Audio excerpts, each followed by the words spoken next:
واحد يا حبيبي بدوي ابتلاه الله بالمخدرات، طاح في المخدرات. المهم يوم فلسع نص تفسيع او تفليع او ايش يسمونه، المهم نص مفلسع. اخونا هذا اللي نص مفلسع دخل على امام مسجد قال له يا شيخ شوف، يا توظفني وتشوف لي وظيفه يا يمين بالله لاسوي لك مشكله في المسجد ذا. المهم الامام خاف منه. المسجد هذا يا شباب في شمال المملكه، بجنبه مقبره، طيب، والمقبره هذه بجنبها ما بين المسجد والمقبره في منتزه، المنتزه هذا مزروع، يجوا العوائل يجلسوا في هذا المنتزه.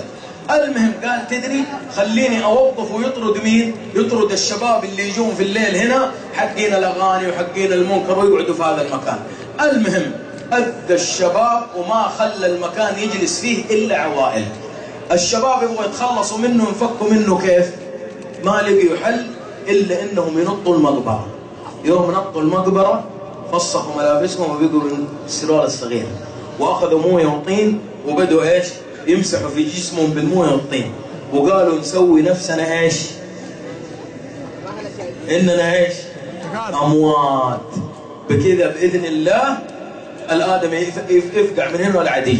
المهم دخلوا المقبرة الشباب 6. أخونا في الله طبعا بالعصاية قاعد إيش؟ قاعد يلف على الشباب، ما في أحد يجلس في المكان، أمسح. شوية واحد من الشباب أخذ حجر ورمى البوابة حق المقبرة. الآدم يطل في الباب كذا، ايوه مين ذا؟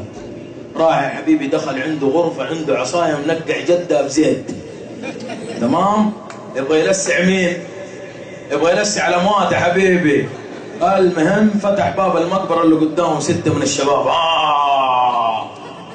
المهم الآدم ياخذ العصاية كذا وراه، كل ميت على قبره. كيف؟ كل ميت على قبره ضرب ويلحق الشباب. في واحد شارد على اليمين في باب صغير في الزاوية هناك، الآدم يجري من قلبه والبدوي وراه ويجري وراه. المهم ويلحق الآدم ويلحقوا يعرضوا له الآدم المسكين شقلب ويحط العصاية في راسه هنا. الآدم هاك زي كذا، شوف هات العصاية. آدم طايح على الأرض حط العصاية في راسه زي كذا. وين قبرك؟ علمني. الأحياء ما لقي وظائف برا تبغى تنتثروا علينا وتجيبوا لنا. اليوم من الأيام دخلت مواد بنا سباكة، أيامها كنت أعمر، والتعمير عندنا في جدة كم نوع؟ نوعين، واحد يعمر بيت الثاني يعمر ايش؟ يعمر ايش؟ والله يأجر السطوح وتلقاه في الليل قاعد فرفرة في الحواري، ويا تلقاه يدور ورا الحلوين في الدواري، صح ولا لا؟ هذول الشباب اللي مأجرين السطح. المهم يا حبيبي دخلت مواد بنا لقيت مصري معاه شاكوش زعلان. ايش في يا عم حسين؟ والله لاكسر نفوخه.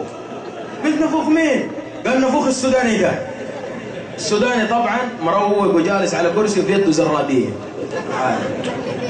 ايش في يا عم محمود؟ قال والله يا شيخ وليد علي الطلاق لابرم ليه اذنه واطلع ليه اذنه من راسه، خليه يجي. طبعا اخونا المصري ما حد ماسكه، فكوني سيبوني. المهم اخونا محمود جالس تعال. المهم قلت كيف افك المشكله؟ افك المشكله بحديث عن النبي صلى الله عليه وسلم. قلت شوف يا عم محمود، ترى النبي صلى الله عليه وسلم حبيبي وحبيبك يقول في اخواننا المصريين استوصوا باهل مصر خيرا فان لنا نسبا فيها وصهرا. قال عم حسين الله الله الله الله الله الله الله، انت جبت الحديث ده منين يا شيخ وليد؟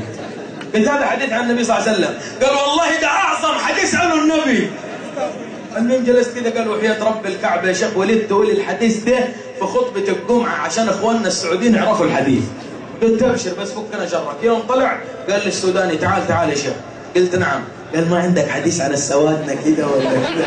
قلت والله ما في حديث الا اختلق لك حديث